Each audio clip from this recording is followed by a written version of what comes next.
UAE minister backs Macron's marks on integrating French Muslims.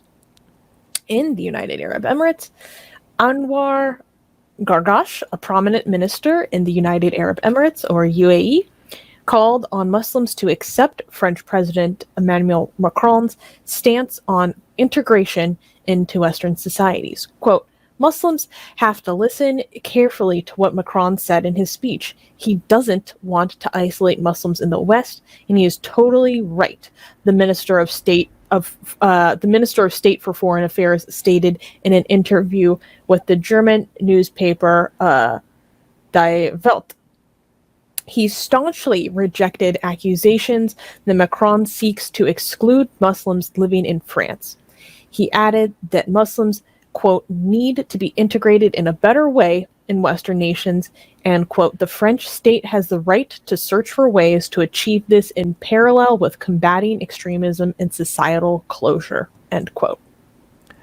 See, don't tell us we don't show you every side, right? We show you all the side. This should be celebrated, even if it's not, even if you want to be nitpicky about like, oh, he didn't say this right or that right.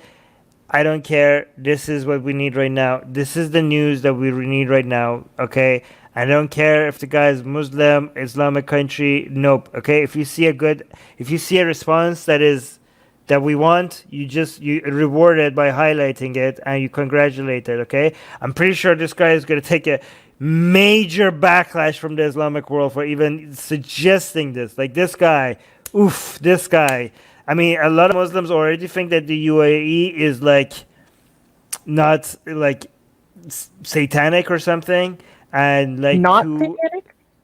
No, it is satanic. They think like it's too close to the United States, too close to Israel. I mean, even before they actually became close to Israel, they were being accused of being the center of sin, the center of evil, being a center of all things demonic.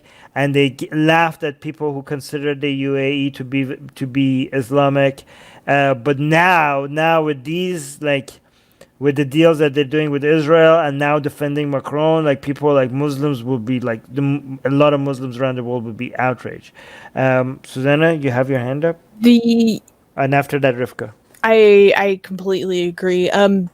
The UAE has taken major step forwards in just the past 6 months. The peace brokerage with Israel, and in statements like this coming from key leadership in the country.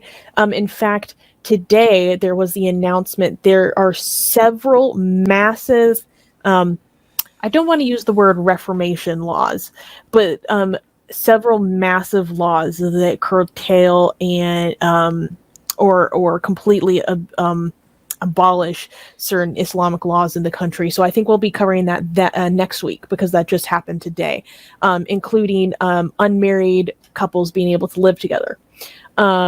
So they are continuing to make massive progress extremely quickly.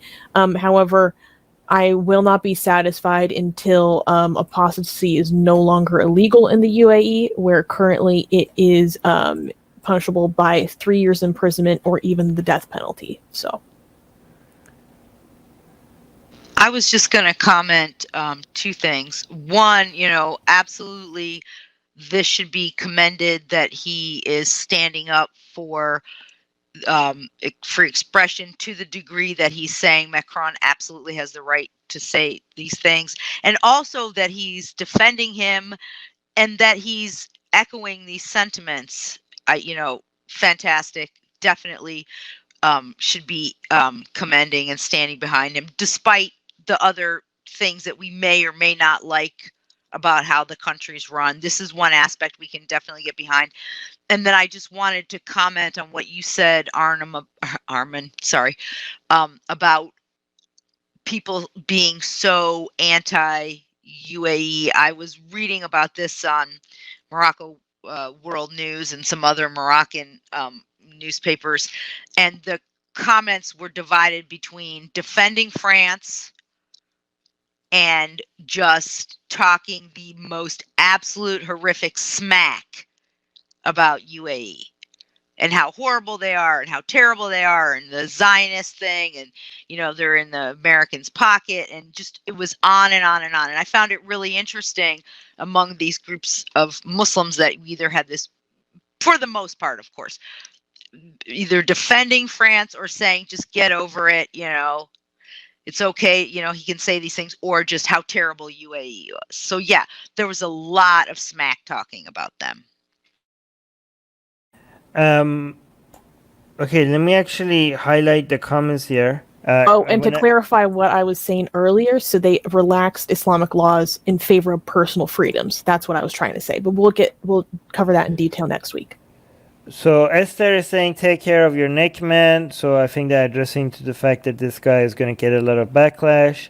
I do want to respond to this comment. This comment saying they remember France is the only country selling them war weapons. It's not the only country, but I understand what this person is saying, and I understand that a lot of the things that UAE is doing is probably for geopolitical reasons, and I understand that. And it's not like I think like many politicians are taking positions just because they care about human rights or stuff like that. But again, we can't be that picky, okay? For example, when United States was taking a major position against China's human rights violation, I understand that they're being hypocrites. I understand that their intentions were mostly anti-China rather than actually pro-human rights. But we have to, given how very little pro-human rights positions we get, whatever the motivation is, we just have to accept it, okay? And we have to celebrate it as a way to show to these politicians it works. You're doing this for PR. Well, let's give you the reward, and here's some good PR, right? So you're not doing this for human rights. You're doing this for PR. Well, fine. We'll give you good PR so that we motivate them to do more things for human right for the sake of human rights. No politician doesn't do anything to some degree for political gain. And nothing happens in a vacuum. There's context in everything they do, why they do or say anything. And some of them may really believe the things they're saying for human rights, but there's also the political motivations surrounding that too. I mean, it's all just so complex what it would mean to lead a country that it's impossible to parse it out, I think, into little sections like that. Right. And yeah, we have to, given that we know what the motivation behind some politicians are, if they make the right decision, just give them what they want, okay? They want votes. It's not for human rights. They're doing this for votes. Give them the goddamn votes. They're doing this for PR. Give them the goddamn PR. Give them whatever they want. As long as they're making the right decision, I don't care if their motivations are good. Give them what they want, okay? Susanna? It's called positive reinforcement. Exactly. Oh, yeah, that's the word I wanted to use. Yes, good call. All right, thank you for joining us. Subscribe to our channel, hit the bell thingy. If you haven't, I don't know why, what's holding you back, okay? If you haven't subscribed to our channel, why haven't you subscribed to our channel? Explain that to us, please. Like, bell, and also if you're not getting notifications and stuff because YouTube is not telling people that we have shows, because YouTube is like, oh, this person told us that they want to get your shows, right? They want to get your videos, but nah, we think is no. And they also hit the bell button, but nah, you guys are too controversial. We want to show them mainstream stuff. We want to show them CNN or cat videos or whatever. But people are like, no, we want to see Atheist Republic. And YouTube is like, no, we don't think you want this. They're like, no, please show it to us. We say to you, we want to see Atheist Republic. And YouTube is like, no, we think we know what's better for you than you yourself. So, to solve that, there's a link in the description, which is to our newsletter. So hopefully we could email it to you. So hopefully you get some of our content that way, okay? So, yeah, subscribe to our newsletter as well. And share our videos, because we do get demonetized. That's an obvious on every one of our videos. So F that. But we don't care about that anymore. But we also get deprioritized, and that's even more damaging to us. Deprioritized, what does that mean? That means we don't show up on the suggested, videos on the right and all that, on people's homepages, and that's how channels grow. Unfortunately, we can't grow, so we need you guys to share our videos.